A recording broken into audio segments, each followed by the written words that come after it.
আসসালামু আলাইকুম ভাই। ওয়ালাইকুম সালাম। বউ, কি মনে করে আইলা? ভাই, আপনার কাছে তো মানুষ বিপদে পড়েই আসে, আমিও বিপদে পড়েই আইছি। কি হয়েছে কও, সমস্যা নাই। বিপদ আর কি ভাই, বিপদ তো ওই আমার যে পোলা, আল্লাহ পোলা একটা দিছে, জানেন যে একটাই পোলা, আর কত ধরনের আবদার। পোলা তো একটু বোঝে না যে বাপের আমার কি আছে কি নাই। এখন আবার আবদার শুরু করছে, বন্ধু বান্ধবে বলে আইফোন চালায়, আরো আইফোন লাগবে। আইফোন যদি না দিই, হ্যাঁ মরে যাবো, বাড়িতে চলে যাইবো। কোন বিপদে আছি কোন। একটা পোলা, না পারি ফালাইতে, না পারি মারতে।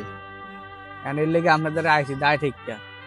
ওই আমার উত্তর পাড়ায় যে জমিটা আছে না, এই কাগজ লই আইছি জমির।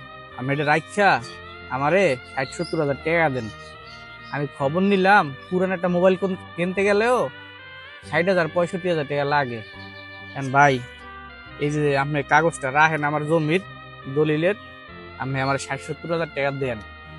আমি যখন আপনার টাকাটা ফেরত দিমু, আমার কাগজটা আমার ফেরত দিয়েন ভাই, এই উপকারটুকু করেন। আরে তোমার তো এমনি বিশ্বাস করি, আবার দলিয়া লাগে। আনছো যখন ভালো হয়েছে, অরিজিনাল আনছো তো? অরিজিনাল ভাই। একবারে ভালো হয়েছে। আনছো থুয়ে দিব না, তাইলে এনে বরাবর ৭০,০০০ আছে, বুঝছো? লাগলে আবার আয়ো, তোমার তো ভিডিও একটা আছে, লাগলে আবার আয়ো, সমস্যা না, আমি তো আছি। হ ভাই, এখন ওই শেষ সম্বল ভিডিও ঢুকিয়ে আছে, পোলার পিছিয়ে তো সবই শেষ। আচ্ছা, আসসালামু আলাইকুম। স্বপন, তুই যা কি করো বাপ?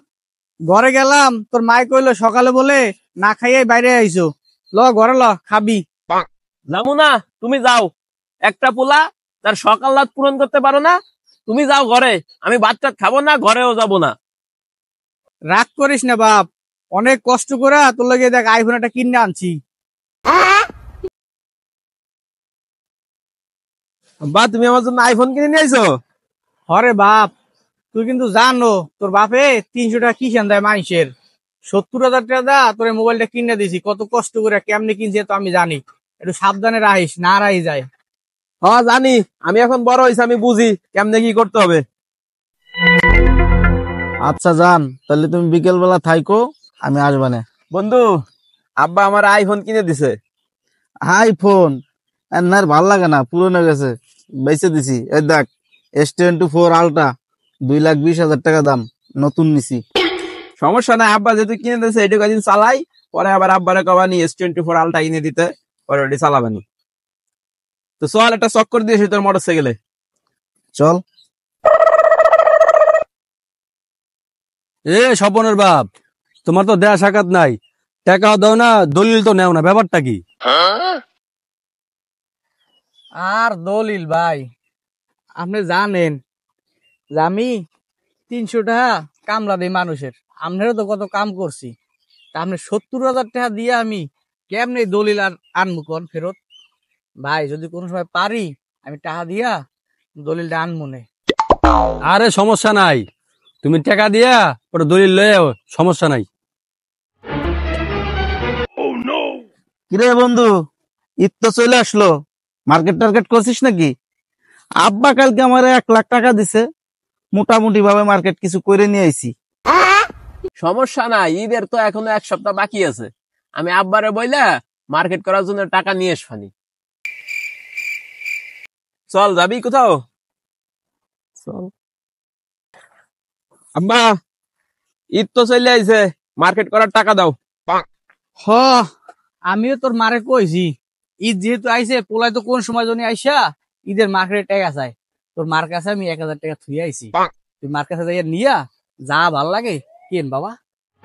হ্যাঁ, 1,000 টাকা? আমি মোটামুটি হিসেব করছি, তাও 20,000 টাকা লাগবে। তুমি দাও 1,000 টাকা, লাগবে না তোমার টাকা, যাও। আমি যেমনে পারি সামনে মার্কেট করবানি। এই পোলা জীবনে বাপের কষ্টটা বুঝবো না। আব্বা, আমি তো ঈদের মার্কেট করে নিয়ে আইছি। বাপ, তুই এত কিছু কিনলি, টাকা পাইলি কই? তুমি তো ঈদের মার্কেট করার টাকা দিলা না, আইফোন বেচে দিছি 30,000 টাকা। ওই মন ভরে মার্কেট করছি, আর যা আছে ঈদের খরচ হয়ে যাবে না। হায় রে পোলা, তোর আইফোন কেনার লাগিয়া জায়গাটারে বন্ধক তুইছি, 70,000 টাকা দিয়া মোবাইলটা কিনে দিলাম। এই মোবাইল তুই 30,000 টাকা বেচা মার্কেট করছে। হ্যাঁ, বন্ধু বান্ধবের লাগিয়ে চললা বাপের দুঃখ আর বুঝলি না, ওই জায়গায় ছাড়াইতে পারলাম না। আবার তুই কত মার্কেট করে লইছে, দুদিন পর তো আবার কবি আমার মোবাইল লাগবে, করতে দেবো আমি।